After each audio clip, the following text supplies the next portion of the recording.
수원에서 발생을 했습니다. 수원의 한 도로였는데요. 일가족 4명이 타고 있던 B 씨의 차량이 골목에 갑자기 나타난 30대 운전자 A 씨의 차량과 부딪혔습니다. 이 사고로 당연히 일가족 4명 중에 몇 명은 다쳤겠죠. 네. 이 사고로 B 씨 가족 4명이 다치면서 또 차량도 수리해야 하는 상황이 발생을 했던 거죠. 그럼 이 A 씨가 음주운전을 한 건가요? 그렇습니다. 음주운전을 했습니다.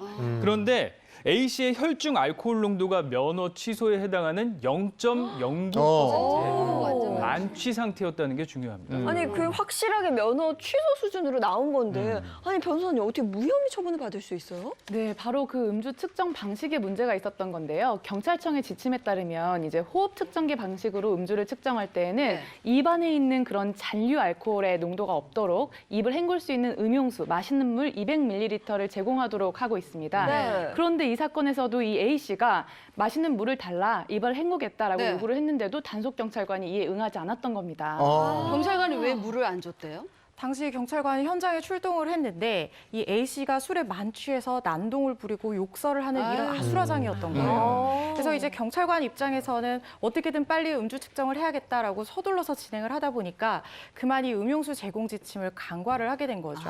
어쨌든 측정에는 성공을 했지만 문제는 이 측정 결과를 이제 위법하게 수집된 증거, 그러니까 적법 절차를 거치지 않고 수집된 증거가 되어버렸기 때문에 결국에는 증거 능력을 인정받지 못했습니다.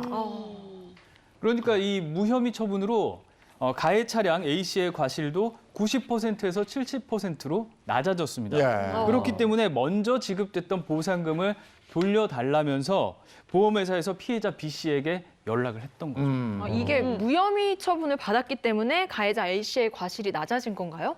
그런 셈이죠. 일단 무혐의 처분이 났기 때문에 음주운전 사실에 대한 것이 과실 비율을 따질 때 반영이 되지를 않은 거죠. 그러다 보니까 실제보다 피해자의 과실 비율이 상대적으로 낮게 책정이 되고 높게 책정이 되고 이 가해자의 과실 비율은 높게 이렇게 정해진 겁니다.